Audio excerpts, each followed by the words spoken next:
départ, j'allais citer un jeune résistant ou deux jeunes résistants quimpérois, Jolivet et Lepage, qui en juin 1942 sont fusillés parce qu'après avoir distribué des tracts pour appeler à manifester le 1er mai 1942, ils sont soupçonnés d'avoir commis des attentats et donc ils sont fusillés dès 1942.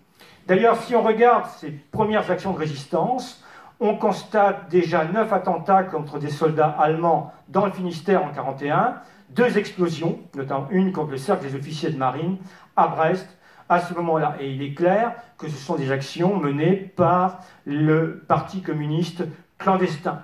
Alors, il n'y a pas, et ça je le dis aussi parce que je l'ai écrit et je corrige, il y a très longtemps, en début des années 80, lorsque j'avais commencé mes travaux, j'avais rencontré un résistant communiste, Eugène Kerbol, qui m'avait absolument affirmé sous l'honneur qu'à Brest, les communistes avaient tué 3 marins allemands en 1941, au printemps 1941.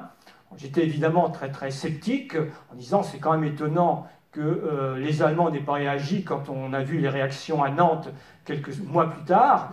On dit oui, mais c'était pendant les bombardements, on a immergé les corps dans le port, etc. Bien.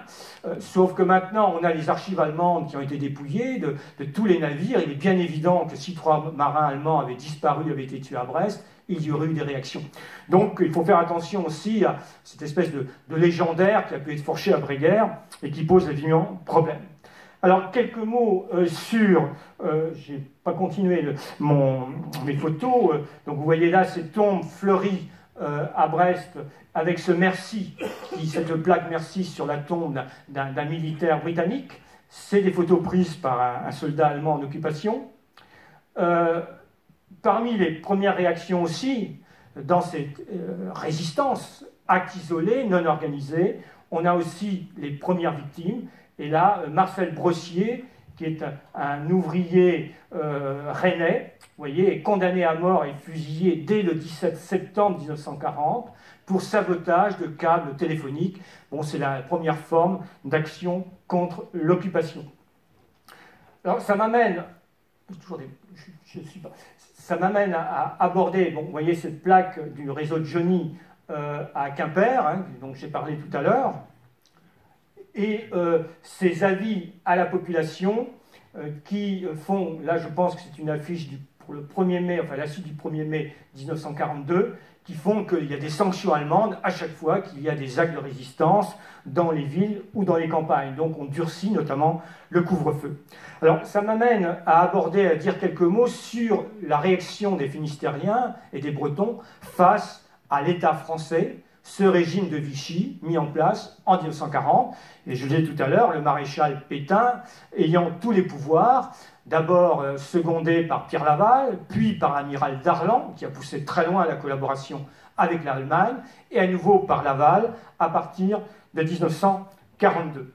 Alors, dans un département comme le Finistère, très catholique, rural, avec une droite politique majoritaire très nettement en 1936, évidemment, le régime bénéficiait d'atouts à ses origines, puisque beaucoup de gens se retrouvaient dans les valeurs de ce régime de Vichy. C'est une sorte de revanche vis-à-vis du Front populaire de 1936. Et parmi les grandes personnalités finistériennes et vichistes, nous avons alors c'est pas Olivier, c'est But de Guébriant, son prénom m'échappe, Hervé But de Guébriant, qui est le patron de l'Office central de Landerneau, qui organise énormément de paysans bretons dans ce département et dans les départements voisins, qui est conseiller national de Vichy, nommé conseiller national de Vichy, et qui devient le numéro 2 de la corporation paysanne. La corporation paysanne, cette réorganisation du monde agricole, est en fait calquée sur l'organisation corporatiste de l'Office central de Landerneau. Donc vous voyez que dans ce département, on a des gens qui sont très très favorables au régime. J'en profite pour dire que le fils de But de Guébriant sera fusillé comme otage par les Allemands. Il était maire de Saint-Paul-de-Léon. Il sera fusillé avec beaucoup d'autres par les Allemands en 1942. 44. Donc, a priori, on a un régime et on a une population qui aurait et qui était sans doute favorable au régime de Vichy, avec le poids de l'Église catholique qui appuie ce régime. Or, assez rapidement, y compris dans la paysannerie, il y a des phénomènes de rejet de l'occupant, parce que le système du ravitaillement de Vichy, les ministères, est chargé des prélèvements agricoles. Donc il faut livrer tant de vaches, tant de kilos, de quintaux, de céréales, etc. Et évidemment, ça déplaît souverainement parce qu'on sait que ça va pour nourrir les Allemands, ça va aussi pour nourrir les citadins. Et que d'un autre côté, au marché noir ou au marché gris, on gagne nettement plus qu'en livrant à des prix taxés. Donc cela agace de plus en plus la population, et même une partie de la paysannerie va se retourner contre le régime. Par ailleurs, autre élément, pardon, je vais trop vite, de ce pétinisme en place, voilà cette affiche du maréchal « Je tiens mes promesses, même celles des autres ». Alors ça renvoie au 1er mai et la fête du travail. Le maréchal Pétain veut établir des retraites pour les anciens, ce que le Front populaire avait promis, c'est la réponse au Front populaire, et n'avait pas pu tenir pour des raisons financières. Il y a donc cette volonté de réforme qui est une véritable contre-révolution, hein, il faut dire les choses telles qu'elles sont. Pardon, je vais trop vite.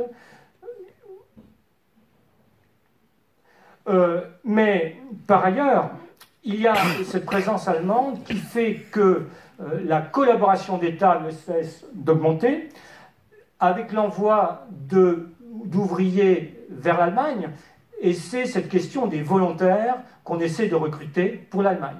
Et d'ailleurs, les résistants vont, à partir de 1942, placer des bombes contre les bureaux de recrutement, notamment à Quimper, de ces travailleurs vers l'Allemagne. En Bretagne, ça ne marche pas. J'ai beaucoup travaillé sur cette question. Il y a moins de 1100 volontaires, entre 40 et 42, à être partis travailler volontairement en Allemagne. En revanche, comme ça ne marche pas, eh bien, et que les Allemands veulent de la main... Ah ben, décidément, excusez-moi, je vais bien trop vite. Les Allemands veulent de la main-d'œuvre, si bien que Pierre Laval va lancer, vous le savez, en 1942, la relève. Alors, qu'est-ce que c'est que la relève? Ça consiste à envoyer 3 ouvriers français travailler en Allemagne pour libérer un prisonnier de guerre français. Donc, c'est une opération française, et lorsque les premiers PG sont libérés, comme ici à Quimper, accueillis par le préfet, accueillis par les autorités allemandes, la propagande vichiste va évidemment mettre en avant ces retours et essayer de montrer les aspects positifs de cette libération. Or, ce qu'il faut savoir, c'est que pour la région Bretagne, les Allemands avaient exigé 4258 ouvriers exactement. Il en est parti 2852, ce qui veut dire que vous avez un taux de réfractariat qui est de l'ordre de 33 à 40%, et dans le Finistère, les réfractaires sont 41% entre ce que les Allemands exigeaient et ceux qui sont réellement partis. Alors, comme cette relève échoue, on va mettre en place le travail forcé, on va requérir, réquisitionner de la main-d'œuvre, et là, évidemment, les ouvriers n'ont pas le choix, si bien que de l'arsenal de Brest, 668 ouvriers sont partis en octobre et en novembre 1942 pour travailler à Hambourg. Mais précisons qu'à chaque départ de train, il y a des grandes manifestations dans les gares, notamment à Brest, et selon le sous-préfet de Brest, en octobre 1942, il y avait plus de 6000 personnes, je ne sais pas si les chiffres sont exacts évidemment, mais il y avait beaucoup de monde à protester contre ces départs. Donc cela pour vous dire que ce régime de Vichy est là aussi très rapidement, à partir de 1941 et surtout de 1942, remis en question, et que d'ailleurs un certain nombre de cas, de militaires, de gendarmes, ne vont pas faire de zèle, je dirais, et vont laisser courir. Il va y avoir avec le STO des milliers de réfractaires cachés dans les campagnes, plus de 4500 dans le Finistère, accueillis par les paysans. Et là, une partie de la paysannerie qui était maréchaliste va basculer dans la dissidence en accueillant ces jeunes réfractaires. Et dans beaucoup d'endroits, les brigades de gendarmerie vont fermer les yeux. Tout le monde sait que dans telle ferme, il y a tel réfractaire. Mais évidemment, personne ne les a vus, personne n'est au courant. Donc, j'arrive rapidement sur la question des collaborationnistes. Ça ne fonctionne pas bien en Bretagne, sauf le mouvement breton. Alors, ils ne sont pas très nombreux. Hein, ils sont entre 1200 et 1500 au maximum. 2 à 300 dans le Finistère. Et notamment le fameux PNB. Hein, on a eu un congrès du PNB ici à Quimper en 1941 avec la milice, enfin, c'est le service d'ordre du PNB en uniforme. Vous avez bien l'imitation des régimes fascistes à ce moment-là. Alors, vous avez un journal qui est diffusé qui s'appelle L'Heure bretonne. Il n'y avait pas 500 responsables dans ce congrès rennais, beaucoup moins. Et vous voyez que le Führer breton, c'est Raymond Delaporte, puisque dans ce mouvement breton coexistent des ultras, de véritables nazis bretons, comme Mordrel, dont d'ailleurs, je crois que c'est le cousin et l'un des premiers hommes abattus par la résistance en septembre 1943 à Quimper. Et donc vous avez des hommes, des ultras, qui ont d'ailleurs été écartés par les Allemands dès 1940, et remplacés par le courant catholique qui est lié à l'abbé Perrotte, qui sera lui aussi exécuté par la résistance communiste en 1943. Et le leader, c'est Raymond Delaporte, c'est un Finistérien, avec les 3 frères Delaporte. Voilà un autre des ultras, c'est le fameux Léonard, Célestin l'Aîné, qui crée en 1943 et en 1944 le Bézen Perrotte, la milice Perrotte, qui va pourchasser la résistance et les maquis, et qui va faire des ravages considérables, 70 à 80 types, portant l'uniforme de la SS, et donc qui vont se battre contre la résistance. Bon, ça c'est Doriot, hein, les doriotistes PPF, ils ne sont pas très nombreux. Alors, leurs locaux deviennent des cibles, là aussi, de la résistance, et notamment des FDP, en 1942 et 1943. Alors, quelques mots sur cette structuration de la résistance, son développement.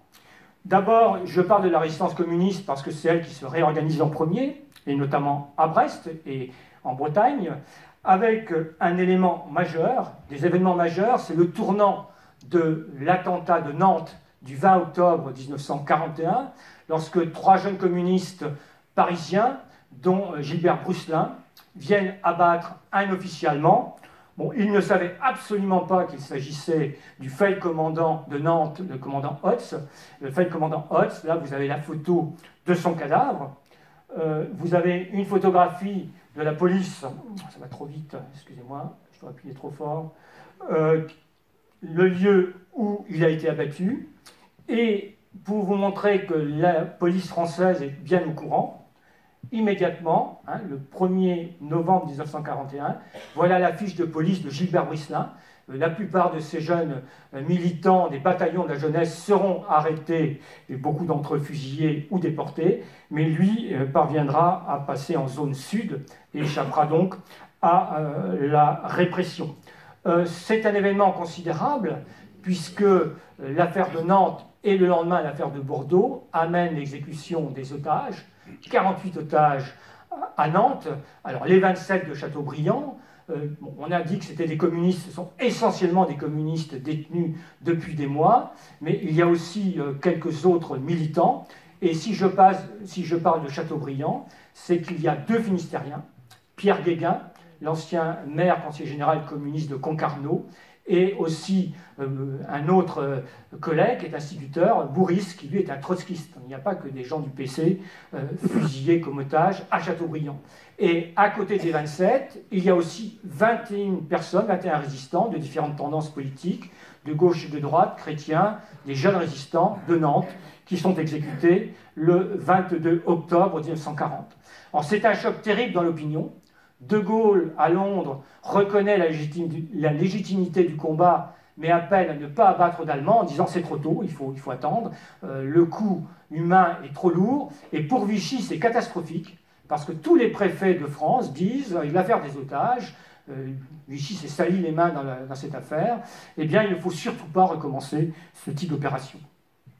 Alors, à partir de là, le Parti communiste ou certains groupes communistes basculent dans la lutte armée.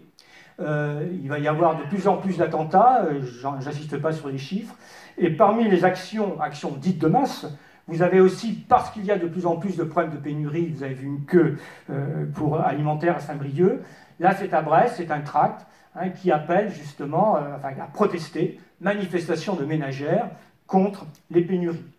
Donc ces militants communistes sont très actifs dans le département et ils vont mettre en place le premier maquis de la région, dans la région de Saint-Goazec-Spézet, dès Pâques 1943, un petit groupe qui va vivoter, qui va être attaqué par les Allemands, qui va se replier dans les côtes du Nord, où d'ailleurs il va commettre un certain nombre d'exactions, provoquant une rafle de police et des Allemands. Alors, à côté des communistes, vous avez le deuxième grand mouvement dans ce département, c'est Libération Nord, qui s'appuie sur des militants à l'origine socialistes et syndicalistes, Christian Pineau à Paris. À partir de 1942, il se développe dans la région, notamment avec Tanguy Prigent, le député socialiste, qui va être très actif, et avec d'autres personnalités. Il y aura, je vais en parler, Défense de la France, l'OCM, l'ORA, Vengeance. Donc tous les grands mouvements de zone sud sont représentés. Alors Ali Bénor est dans l'armée secrète, puisque Libénor est chargé d'organiser l'armée secrète pour le débarquement. Vous avez Mathieu Donard, qui deviendra chef départemental de l'armée secrète en 1943 et 1944, chef FFI du département, mais qui malheureusement est arrêté dans le Morbihan en juin 1944 et qui est fusillé en juillet 1944. Il sera d'ailleurs remplacé... j'ai toujours des problèmes avec... Il sera remplacé...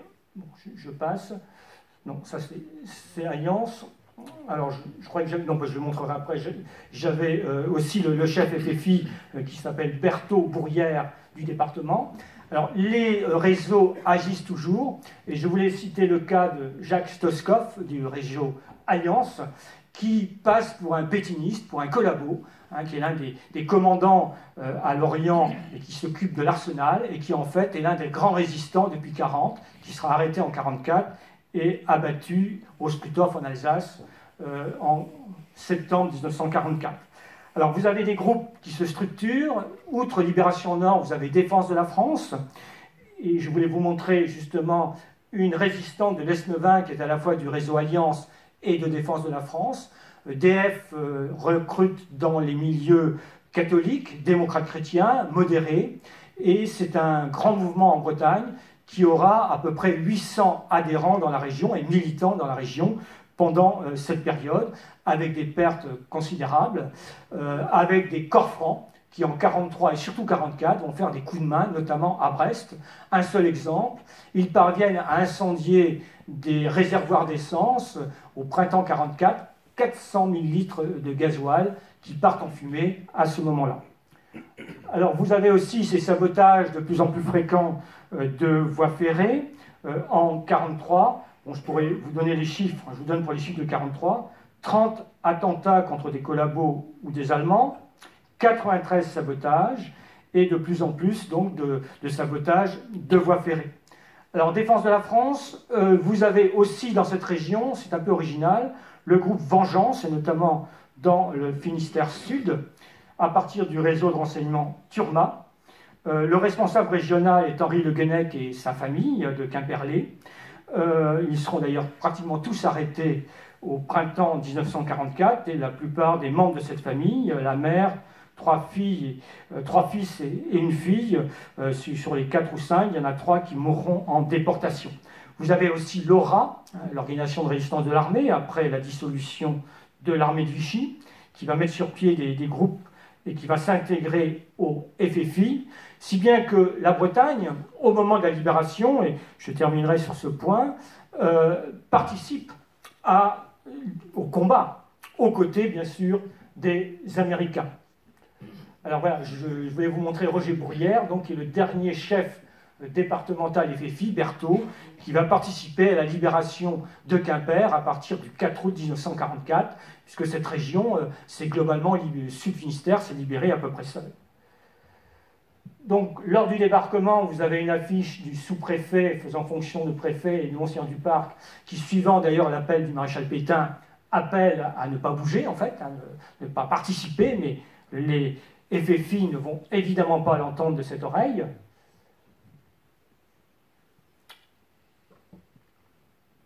Vous avez aussi dans cette région, très important, les bases de parachutistes SAS, à Saint-Marcel et à Duot dans les Côtes-du-Nord, qui pendant une dizaine de jours vont accueillir des tonnes d'armement, ce qui va permettre d'armer les FFI et les FTP. Voilà une carte des maquis bretons, donc au 16 juin 1944. Vous voyez que le centre-Bretagne est bien représenté, le centre du Finistère aussi, avec donc les carrés, ce sont les maquis FTP qui sont particulièrement nombreux dans le centre-Bretagne, et les maquis AS-FFI en vert, avec ceux qui ont été attaqués et ceux qui n'ont pas été. Et les gros points rouges, ça n'a pas été rajouté sur cette carte. Dans les Côtes du Nord, c'est la base de parachutistes SAS de Duot, de Sam-West en nom de code, et dans le Morbihan, c'est Saint-Marcel, la base de Dixon, et enfin en Loire inférieure, le grand maquis de Saffré qui est détruit en juin 1944. Alors, ces FFI et ces maquis qui se constituent à partir du printemps 1944, mais surtout après le 6 juin, sont parfois encadrés par des équipes Jetberg. Ce sont 3 militaires parachutés dans la région, en général un Américain, un Britannique et un Français, et ils vont souvent obtenir des parachutages d'armes parce que le contact se passe bien, mais les armes tombent très très tard en Bretagne, seulement en juillet et parfois au début août.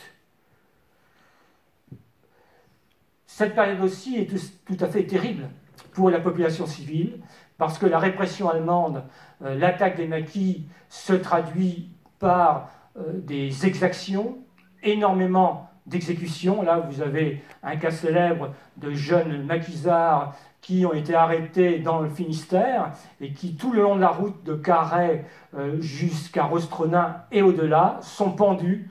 C'est le 8 juin 1944. Et ça montre que la répression allemande est tout à fait féroce.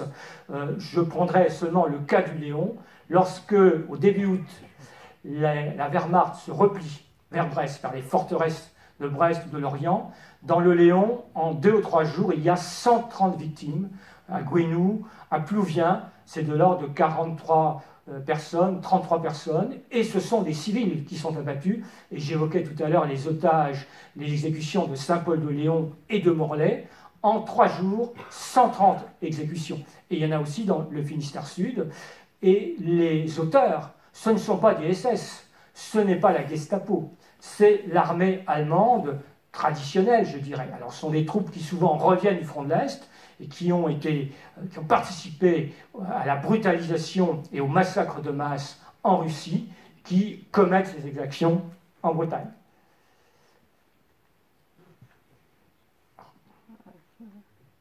Pourquoi il ne marche pas bon. Voilà, alors. Donc la libération, décidément, je vais trop vite. Donc, la libération se fait en quelques jours, et je vais terminer là-dessus. Les Américains percent à Avranches le 31 juillet 1944, et vous voyez qu'il y a 3 routes de progression, par le nord, pour foncer vers Brest, par le centre-Bretagne et par le sud. Ils arrivent aux portes de Brest le 7 août 1944. Alors les FFI qui ont organisé pas mal d'embuscades ont souvent entravé, pas empêché, mais entravé les troupes allemandes d'aller vers le front de Normandie. Et comme vous le voyez, beaucoup de troupes ont reçu l'ordre de se replier vers des poches, vers des forteresses fortifiées. C'est le cas de Brest-Crozon, c'est le cas de Lorient, c'était le cas de Paimpol à ce moment-là. En même temps, à mesure que la libération s'opère, les nouveaux pouvoirs républicains sont mis en place. Dès le 4 août, à Rennes, dès le moment où les Allemands ont évacué la ville, les nouvelles autorités s'installent. Et là, vous avez au centre Victor Le Gourgeux, commissaire de la République, ancien sénateur-maire de Brest. Et vous avez à gauche, faisant lever de la victoire, Milon, qui est le maire de la Libération, de Rennes et des personnalités. Alors c'est le cas partout. À Quimper, dès le 4 août aussi, la ville est évacuée par les Allemands et les autorités s'installent, mais à Quimper, vous le savez, ce n'est que le 8 août que les dernières poches de résistance allemande se rendent. Alors vous avez un peu partout des milliers de prisonniers qui sont arrêtés. Les Américains au Helgoland, donc je crois que c'est le 5 août 1944, accueillis par la population. Et c'est dans cette période qu'à la suite de combats, souvent des troupes allemandes reviennent et se livrent aux exactions dont je parlais tout à l'heure. Les cérémonies de la libération, bon, Landerneau, Concarneau, alors il reste quelques postes côtières. Concarneau est libéré le 25 août. Bon, avant, autour du 10, vous aviez eu Quimperlé, Châteaulin, etc. Audierne, ce sera le dernier lieu de dernière poche allemande sur la côte le 20 septembre. Bon, vous avez aussi, malheureusement, les cérémonies de deuil et d'enterrement de toutes ces victimes, résistantes ou non.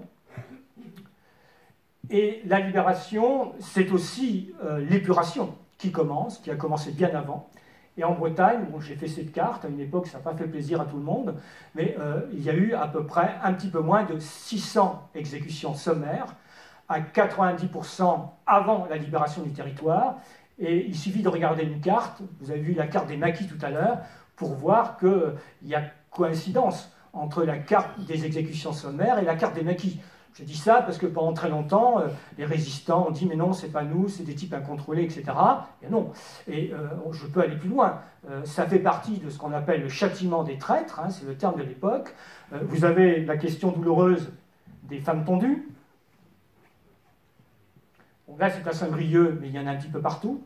Et ce sont des pratiques assumées totalement par la résistance à l'époque, qu'on a nié après, mais ça fait partie de cette remise en ordre voulue par un certain nombre d'autorités.